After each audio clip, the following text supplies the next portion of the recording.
प्राचीन काल की बात है। एक घने जंगल के पास एक शिकारी रहता था जो हर दिन शिकार करके अपने परिवार का भरण पोषण करता था। वह न तो किसी देवता की पूजा करता था, न ही किसी धर्म कर्म में विश्वास रखता था।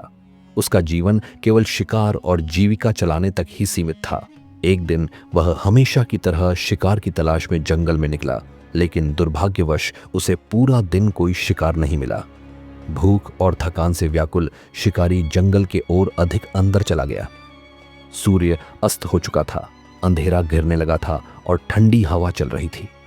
भूख से व्याकुल शिकारी जैसे ही विश्राम करने के लिए कोई स्थान खोजने लगा, तभी उसे दूर से किसी शेर की गर्जना सुनाई दी।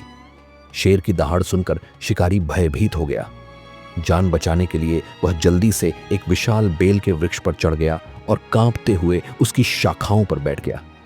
अंधेरे में उसे कुछ दिखाई नहीं दे रहा था, परंतु संयोगवश उसी वृक्ष के नीचे एक शिवलिंग स्थित था जिसकी उसे कोई जानकारी नहीं थी। रात गहरी होती जा रही थी और शिकारी थकान, भय और भूख से बेहाल था। नीचे शेर घूम रहा था और शिकारी की हर हरकत पर नजर बनाए हुए था। जैसे ही शिकारी थोड़ा हिलता, शेर गुर्राने लगता। शेर को भगाने के लिए शिकारी बेल की पत्तियां तोड़कर नीचे फेंकने लगा, जिससे पेड़ के नीचे हलचल हो जाए और शेर भाग जाए। लेकिन वह यह नहीं जानता था कि वे पत्तियां शिवलिंग पर गिर रही थीं। इसी प्रकार पूरी रात बीतती गई। भय और थकान के कारण शिकारी की आंखों से आंसू बहने लगे, जो सीधे शिवलिंग पर टपक पड़े। भूख से व्याकुल होकर वह बार बार हाय भोले कहकर कराहने लगा।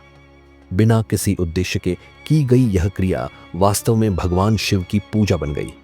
बेलपत्र अर्पण, जल का अभिषेक और रुदन भरी पुकार, यह सब एक सच्चे भक्त के भाव माने गए। जैसे ही भोर का प्रकाश फैला, शेर वहां से चला गया। शिकारी ने राहत की सांस ली और धीरे धीरे पेड़ से नीचे उतरने लगा। तभी अचानक समस्त वातावरण दिव्य प्रकाश से आलोकित हो उठा।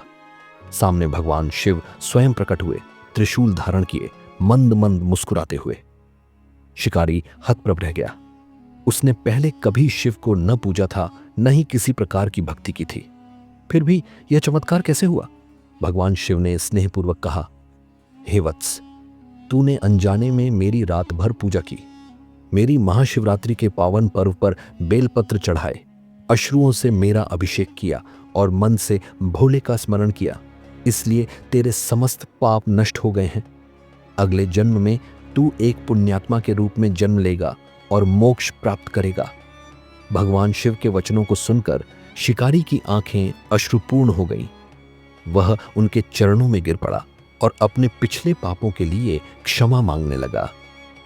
उस दिन से उसका हृदय बदल गया। उसने शिकार करना छोड़ दिया और पूरी भक्ति से शिव की उपासना में लग गया।